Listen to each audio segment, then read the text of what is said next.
하나님의 말씀은 예레미야서 10장 17절부터 마지막 절 25절까지입니다. 구약성경 1067페이지 예레미야서 10장 17절.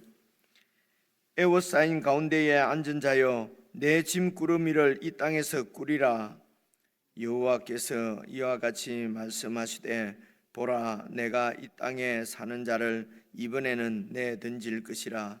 그들을 괴롭게 하여 깨닫게 하리라 하셨느니라.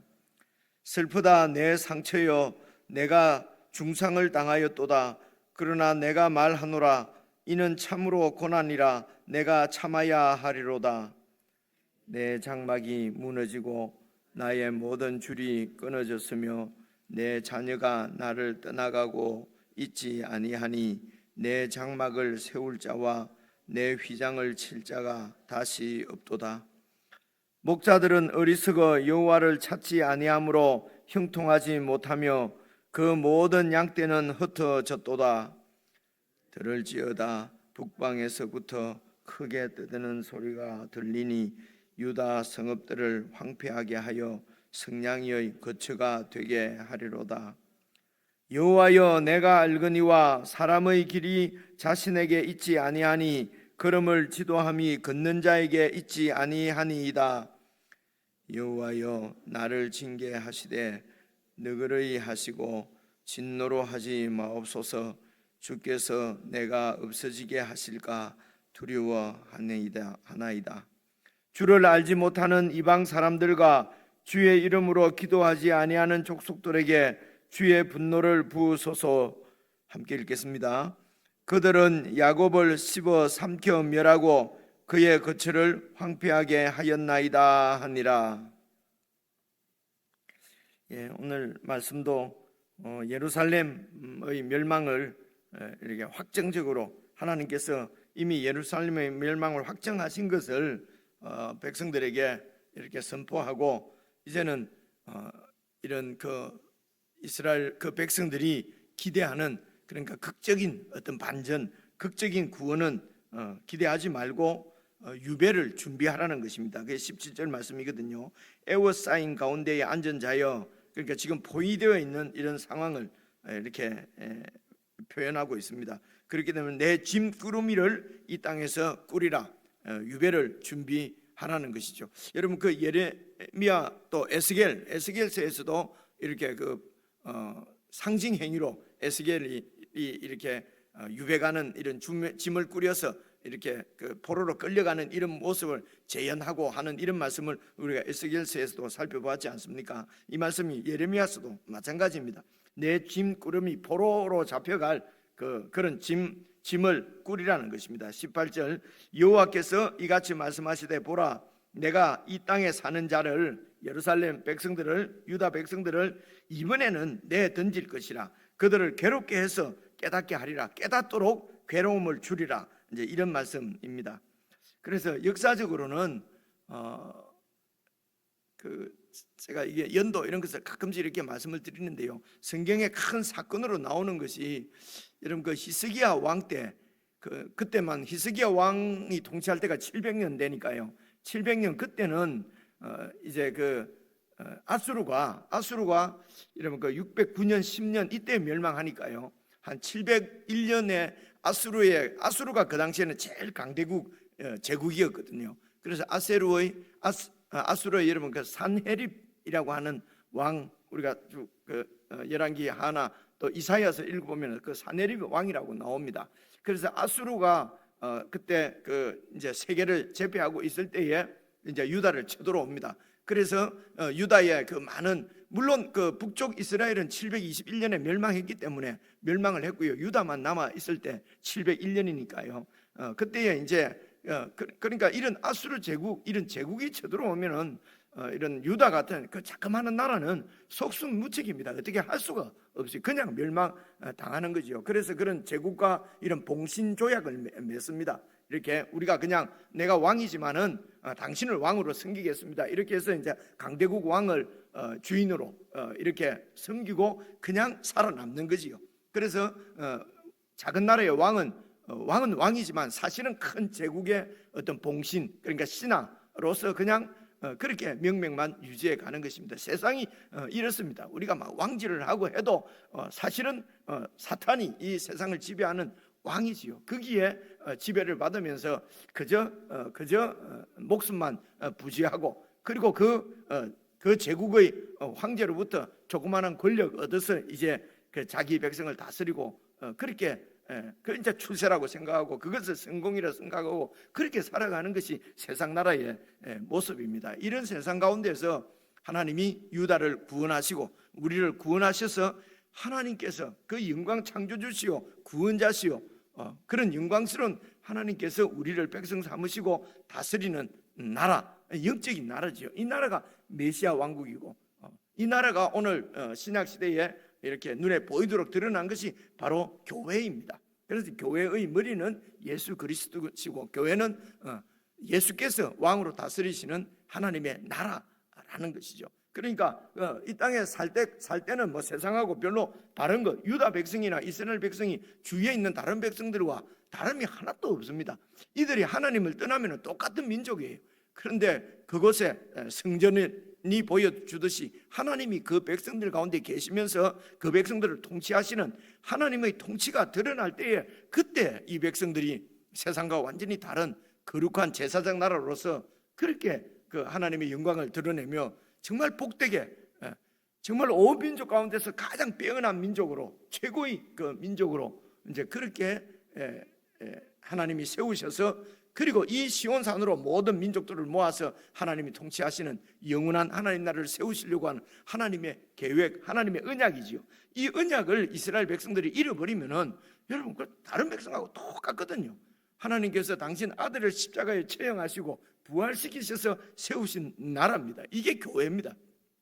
교회가 세상과 똑같이 하나님이 없는 것처럼 세상에 뭐 이런 많은 이런 세상의 것들이 나를 지켜주는 것처럼 세상의 욕심을 부리고 세상에서 이렇게 그 세상을 의지하면서 그렇게 살면은 그렇게 살면 하나님의 언약을 버린 거지요. 하나님의 뜻이 이루어질 수가 없지요. 이런 큰 하나님의 나라의 그림을 이렇게 염두에 두고 그렇게 생각하시면은 말씀을 더 깊이 이렇게 이해를 할 수 있을 것으로 묵상할 수 있을 것으로 생각이 되어집니다. 그래서 이제 아수르 제국이 쳐들어오니까 이 유다는 이제 조그마한 나라거든요. 정말 그냥 불면 사라질 그런 나라입니다.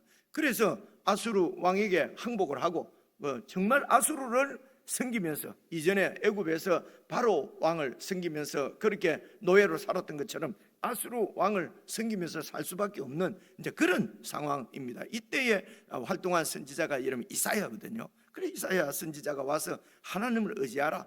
역사의 주인은 하나님이시다. 온 세상의 왕은 하나님이시다. 그렇게 선지자가 외치지만은 이 백성들이 잘 믿지는 않습니다. 그때 하나님께서 어쨌든 은혜를 베푸셔서 이 아수르 군대를 하나님께서 그냥 완전히 18만 5천 명이지요. 완전히 다음날 일어나니까 그 군사가 다 이렇게 다 죽고 그리고 이제 흉흉한 다른 어떤 이런 뭐 적들이 쳐들어온다고 하는 이런 다른 소문 때문에 이제 아수르가 이렇게 이제 왕이 이제 돌아가게 되고 이제 이런 그 701년의 이 사건이 이제 하나님께 이 이스라엘 백성들은 이런 사건으로 말미암아 하나님이 예루살렘을 지켜주신다. 절대로 예루살렘은 망하지 않는다는 것을 신학적으로도 그렇고 역사적으로도 이 백성들은 딱 그런 확신, 그런 믿음이 있는 거예요. 그런데 이 확신과 이 믿음 때문에 지금 이런 그들의 그런 이런 죄 때문에 하나님께서 이렇게 심판하신다고 하는 하나님께서 이제 그런 우상 숭배와 그런 죄 가운데서 돌아오라고 하시는 하나님의 말씀을 거역하게 되는 참 아이러니지요. 그죠? 그래서 하나님께서 이 예루살렘을 지켜주신다고 하는 그들의 확신 때문에 예루살렘을 멸망시키 하나님이 버리셨다.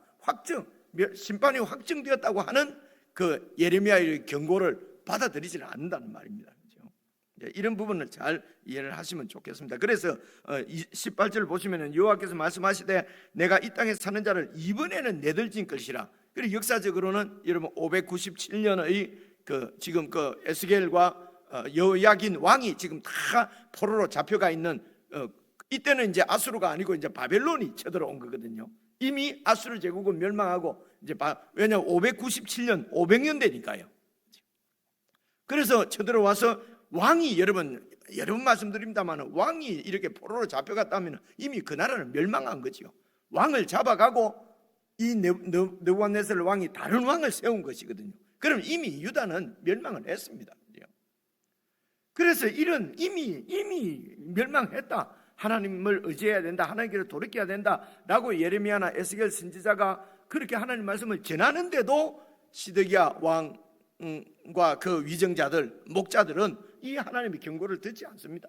또 애굽을 의지하고 그렇게 해서 하나님이 우리를 극적으로 구원해 주실 것이다 라고 믿고 그들의 우상 숭배, 그들의 욕심, 그런 가운데서도 자신들이 더 번영하고 풍요를 누리기 위해서 그런 상황에서도 백성들을 착취하고 빼앗고 자기의 그 이득만을 위해서 이런 목자들이 그렇게 살았다는 것입니다. 그렇게 해서 586년입니다. 6년에 결국은 완전히 이 시드기야 왕까지도 다 포로로 끌려가는 이런 역사적인 정황 가운데서 이해를 하셔야 됩니다.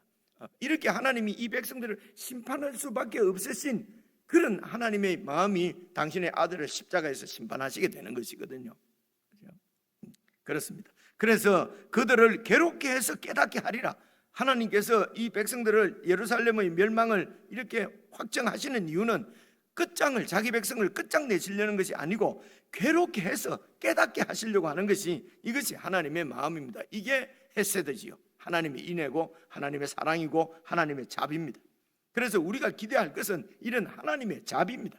인생들이 기대할 것은 하나님의 자비, 하나님의 긍휼밖에 기대할 수가 없는 것입니다. 그래서 여러분 기도할 때 23절 보시면은요, 이제 여호와여 내가 알거니와, 그래서 이제 이것은 내가 하는 것은 지금 예레미야죠. 예레미야인데 예레미야가 이런 심판 가운데 심판이 확정되어진, 그렇게 해서 유배를 당할 수밖에 없는 백성들이 그런 멸망의 때를 살면서 어떻게 기도할 것인가? 첫째가 내가 알거니와 사람의 길이 자신에게 있지 아니하니 걸음을 지도함이 걷는 자에게 있지 않다. 그래서 이 인생이 내 운명의 주인이 내가 아니라는 것입니다. 가끔씩 제가 말씀드렸지만은요, 우리 인생이 내 것이 아닌 것은 만약에 내 것이라 그러면은 내 태어남과 내 죽음도 내 마음대로 할 수가 있어야 되죠. 언제 죽을 것이다 나는. 그런데 자기 죽음을 자기 마음대로 할 수 있는 사람이 없지 않아요, 그죠? 그걸 보면은 생명의 주인도 하나님이시고, 오늘 여기 말씀에 내 사람의 길은 인생 길이죠. 사람의 인생 길의 그 운명이 내 자신에게 있지 않다는 것입니다. 정말 이런 정말 이 영적인 진리지요. 이런 진리를 인식하는 것입니다. 깨닫는 것입니다. 내가 알거니와 사람의 길이 자신들에게 있는 것이 아니라 걸음을 지도하는 것이 걷고 있는 내 자신에게 있는 것이 아니라는 것입니다. 이 부분을 정말 그래서 내일은 내 것이 아니죠. 그래서 오늘 내가 하나님의 통치 가운데서 하나님의 뜻대로 거룩하게 사는 것이 그게 지혜죠. 근데 내일이 주인이 내인 것처럼 모레 미래에 내가 이렇게 할 것이다 하는 것은 하나님 앞에 정말 어리석은 교만이지요. 그래서 24절 여호와여 나를 징계하옵시되, 나를 징계. 그래서 이런 절망적인 이런 현실, 완전히 예루살렘이 멸망하는, 하나님의 성전이 무너지는 이런 여호와의 도성인, 하나님의 도성인 예루살렘이 이렇게 멸망하는 이런 절망적인 현실이 하나님의 공의에 따른 하나님의 징계로 이렇게 받고, 그래서 나를 징계하옵시되 너그럽게 하시고 진노로 하지 마옵소서. 진노는 완전히 멸망시키 끝장내는 것이지 않습니까? 그래서 진노로 하지 마옵소서. 하나님의 그 헤세드를 의지하는 것이죠. 하나님의 헤세드, 언약을 기억해 주십시오. 하나님의 이름을 기억하셔서 우리를 멸망시키지 마시고 진노로 하지 마시고 징계로 하옵소서. 이런 모세도 이런 기도를 드렸고요. 그죠? 많은 이런 선지자들이 이런 기도를 드렸습니다. 그렇습니다. 하나님의 진노를 받도록 그렇게 행한 사람은 우리였습니다. 그러나 우리를 진노로 그렇게 하지 마시고 징계하셔서 하나님의 이름이 땅에 떨어지지 않도록 우리는 마땅히 멸망할 자들입니다. 그러나 하나님의 이름을 위해서 우리를 구원해 주십시오. 말씀드린 대로 하나님의 이름은 이 언약의 당사자로서 하나님께서 그런 것입니다. 우리 사람들은 목숨을 걸고 하나님은 이름을 걸고, 제가 수요일 날도 드린 말씀입니다. 그래서 진노로 하지 마시고 징계로 하옵소서. 계속해서 보시면요, 주께서 내가 없어지게 하실까 두렵습니다. 주님께서 우리를 이스라엘을 완전히 없어지게 그렇게 멸망시킬까 두렵습니다. 하나님의 긍휼을 그렇게 구하는 것입니다. 그래서 우리가 무슨 구원이 우리가 마땅히 가져야 될 무슨 권리인 것처럼 하나님이 나를 구원하셔야죠. 하나님이 나를 위해서 아들까지도 내 아들보다도 더 사랑하는데 하나님이 손해 보겠느냐? 우리가 그래서 어떻게 해도 그냥 하나님이 다 어떻게 해주신다. 이런 아주 거칠고 아주 공격적이고, 그죠? 우리 신앙이 말입니다. 그렇게 이 멸망의 때를 살아가는 성도의 자세가 아닌 것입니다. 겸손한 마음으로 우리의 인생길의 운명이 우리에게 있는 것이 아니고 하나님의 자비와 하나님의 긍휼에 있는 것이죠. 그래서 하나님의 자비를 기대하고 그렇게 정말 조신하게 말씀으로 자신을 잘 성찰하면서 정말 주님의 뜻에 어긋나지 아니하도록 정말 하나님께서 기뻐하실까, 하나님께 영광이 되는 삶인가, 이런 것을 잘 살펴서, 그래서 이것이 주님의 길이고 하나님께서 원하시는 길이면은 내가 불이익을 당하고 내가 손해를 보고 혹 내 목숨이 끊어진다 하더라도 그 길을 가는 것이, 그것이 신앙이지요. 근데 이 신앙이 말입니다, 막 이렇게 이런 걸 뭐라고 합니까? 설레발 치는 이렇게 하면은요, 그렇게 하면은 조금이라도 내한테 손해가 오거나 그러면 하나님이 손해 보겠어 이러면서 아주 자기 이익을 위해서 그냥 결정해 버리고, 그렇게 가볍게 그렇게 자기 손해 절대 안 보기 위해서 그 조금만 자존심이 상하면은 그냥 언제 신앙이 있는 사람인가 할 정도로, 그죠? 조금만 이렇게 욕망이 생기면은 이기지 못하고 그냥 욕망대로 살아버리고, 그리고 말하기는 다윗도 죄 지었는데 죄 안 지으면은 교만이다, 이런 식으로 그냥 죄를 또 회피해버리고 말입니다. 그리고 그것을 복음으로 이해하는 경우가 참 많이 있다는 것입니다. 여호와여 나를 징계하시되 너그럽게 해주십시오. 내가 없어질 하나님의 진노로 완전히 멸망당할까 두렵습니다. 십자가를 우리에게 보여주신 것은 이런 가운데서 우리를 구원해 주신 줄 알고, 그래서 내 자신을, 이런 욕심들을 다, 이런 내 권리나 내 욕망들을 다 십자가에 매일매일 넘기고, 그리고 옛 사람은 죽고 그 가운데서 새 생명을 주셔서 새 사람으로 살게 하신, 새 사람의 특징은 범죄하지 않고 성령님의 인도를 따라 살아가는 것이 새 사람이거든요. 여전히 욕망을 따라, 자기 욕심 따라 살면서 새 사람이 되었다, 나는 구원받았다 하는 것이, 이제는 하나님 앞에 그런 우리의 신앙을 이렇게 잘 돌아보고 하나님 긍휼히 여겨주십시오, 정말 진노로 하지 마십시오, 이런 겸손함이 하나님 앞에 겸손함으로 그렇게 살아가는 것이, 이제 이런 신앙을 우리가 로로 살아가는 제일 중요한 것은 사람의 길이 자신에게 있지 않고 걸음을 지도하는 그 지도함이 나에게 있지 않은 것을 분명하게 인식하고 깨닫는 것입니다. 그러면서 이제 25절, 주를 알지 못하는 이방 사람들과 주의 이름으로 기도하지 아니하는 족속들, 주를 알지 못하는 이방 사람들이나 주의 이름으로 기도하지 않는 족속이나 이게 같은 얘기예요. 그래서 이방 사람들은 주님을 모르고 주님께 기도하지 않지요. 그런데 이스라엘 백성이라고 하면서도 주님을 모르고 주님께 주님을 의지하지 않는단 말입니다. 이런 족속들에게 주의 분노를 부어서서, 그렇죠? 이 이방 사람들이 주님을 모르기 때문에 주님께서 이방 사람을 도구로 사용해서 자기 백성을 이렇게 징계하시는데도 이 이방 사람은 주님을 모르기 때문에 그저 하나님하고 관계없이 자기들의 그런 능력인 줄 알고 자기들의 강대함인 줄 알고 그렇게 이 약소 민족을 이렇게 침략하고 그들을 착취하고 그렇게 막 노예로 삼고 하는 이런 이방 사람들의 그런 행위를, 그런 죄를 하나님께서 심판해 달라는 것입니다. 그래서 이방 강대국이 심판을 받음으로 그들에게 포로로 잡혀 있는 이스라엘 백성들이 구원을 받는 것이기 때문에 지금 이런 이방의 강대국을 하나님께서 심판해 달라고 하는, 그들의 악함을 심판해 달라고 하는 기도입니다. 그렇죠? 그래서 주를 알지 못하는 이방 사람들, 주께 기도하지 않는 이런 족속들에게 주님의 분노를 부으시고, 왜 그렇게 해야 되느냐? 그들은 야곱을 씹어 삼켜 멸하고 야곱의 거처를 황폐하게 하였나이다. 이 야곱이 어떤 족속입니까? 어제 말씀 16절 보시면요, 야곱의 분깃은 이같이 아니하시니 그는 만물의 조승자요, 야곱의 분깃은 창조주 하나님이시라는 것입니다.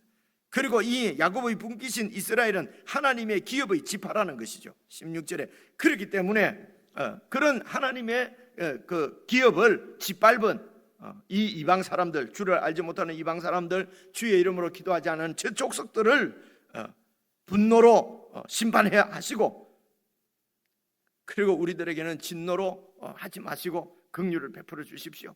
주님의 이름을 위하여서 주님의 언약을 지켜주십시오. 우리는 신실지 못합니다. 우리는 능력이 없습니다. 성실함이 없습니다. 신실함이 없습니다. 주님은 신실하십니다. 전능하신 분이십니다. 주님의 이름을 위해서 우리를 구원해 주십시오.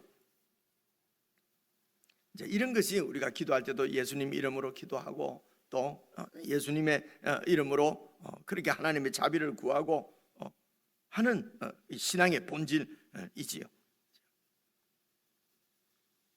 그래서 이렇게 괴롭게 해서 깨닫게 하시려고, 사람의 길이 우리에게 있는 것이 아닌 줄 깨닫고, 여호와 하나님을 떠나서 세상을 의지하고 한 것이 얼마나 하나님 앞에 배반이요 반역인지 깨닫고, 그것이 얼마나 어리석인 짓인지 깨달아야 마음으로 하나님께로 돌이키는 것이거든요.